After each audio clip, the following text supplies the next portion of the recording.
तस्वीर नहीं की गई या इलेक्शन कमीशन की मालाफाइडी है इसमें? देखिए, इसमें यकीनी तौर पे उनको जो इंस्ट्रक्शंस दी होंगी वो कानून के खिलाफ थी, तो आप इसको मैलिफाइड इन लॉ कह सकते हैं।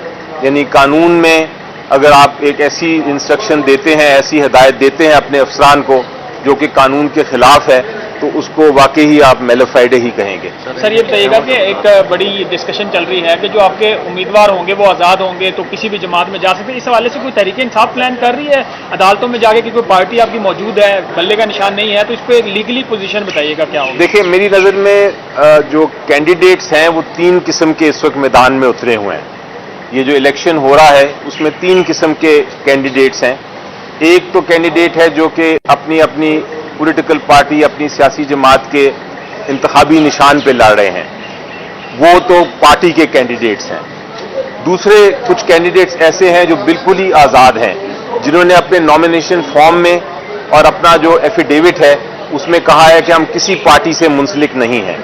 वो बिल्कुल आज़ाद हैं, वो जब इलेक्शन के बाद किसी भी पॉलिटिकल पार्टी को ज्वाइन कर सकते हैं, उसमें शामिल हो सकते हैं।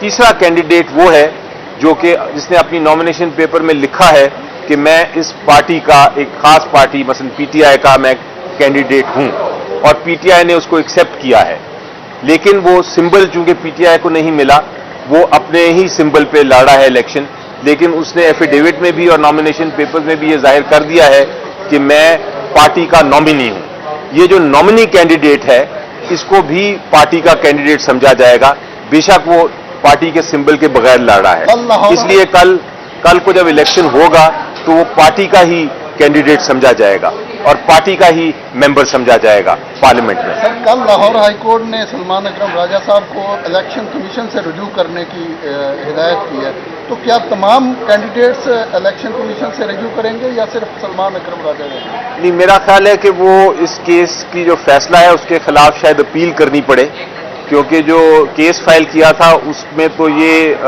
इस्तदा थी कि जो कैंडिडेट्स हैं वो पीटीआई के कैंडिडेट समझे जाएं। तो अदालत ने अगर उसमें फैसला नहीं किया, मेरा ख्याल है अदालत को ही फैसला करना पड़ेगा अल्टीमेटली।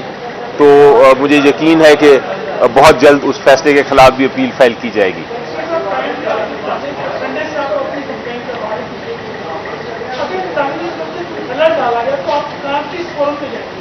देखिए, फोरम तो पाकिस्तान में जो आइन के तहत बनाया था, ओरिजिनली वो इलेक्शन कमीशन ऑफ पाकिस्तान था। अगर इस किस्म की कोई इलेक्शन की कैंपेन में मुदाखलत होती है किसी भी तरफ से, तो ये इलेक्शन कमीशन ऑफ पाकिस्तान की जिम्मेदारी है कि वो इस पे उसका सोल्यूशन ढूंढे और उसका हल ढूंढे। लेकिन चूंकि इलेक्शन कमीशन ऑफ पाकिस्तान नाकाम है इस मामले में, वो कोई इकदाम नहीं कर रहा, तो अगर ऐसा हुआ तो फिर अदालत के ही हमें रुजू करना पड़ेगा, क्योंकि आखिरी रिजॉर्ट, आखिरी हल अदालत के पास ही है। हालांकि ये सियासी मामले होते हैं, लेकिन अल्टीमेटली अदालत के पास ही आके हमें रिलीफ अगर मिलना है तो अदालत से ही मिल सकेगा।